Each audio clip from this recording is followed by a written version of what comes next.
ในวันที่ 19 กันยาผ่านมาอยู่กองบัญชาการป้องกันความสงบเมืองต้นเพิงแขวงบ่อแก้วได้จัดพิธีพบปะโอลมเพื่อเกี่ยมความพร้อมในการป้องกันความสงบและความเป็นระเบียบเรียบร้อยในระยะการจัดกองประชุมใหญ่ครั้งที่ 7 ขององค์คณะภาคแขวงบ่อแก้วที่จะมาถึงนี้โดยการเป็นประธานของสหายพลจตวาบุญมีพามีไซคณะประจำภาคแขวงหัวหน้าการเมืองกองบัญชาการทหารแขวงบ่อแก้วมีคณะภาคคณะบัญชาส่งกำลังอยู่ภายในเมืองต้นเพิง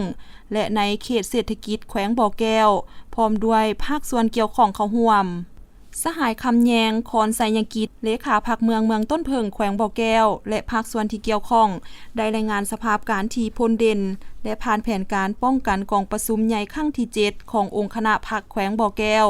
เพื่อรับประกันให้มีความสงบปลอดภัย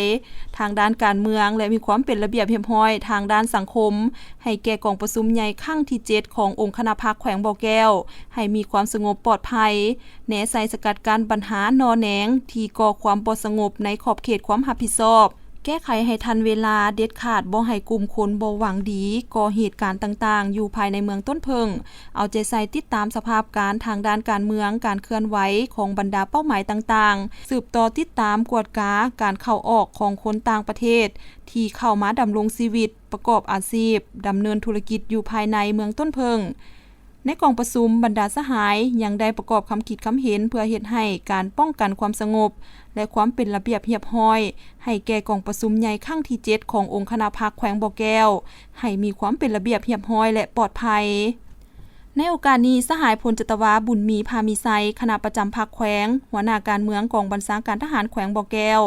ยังได้โอลมพร้อมทั้งเน้นหนักให้คณะภาคคณะบัญชาส่งกำลังป้องกันชาติป้องกันความสงบภายในเมืองต้นเพิงและภาคส่วนที่เกี่ยวข้อง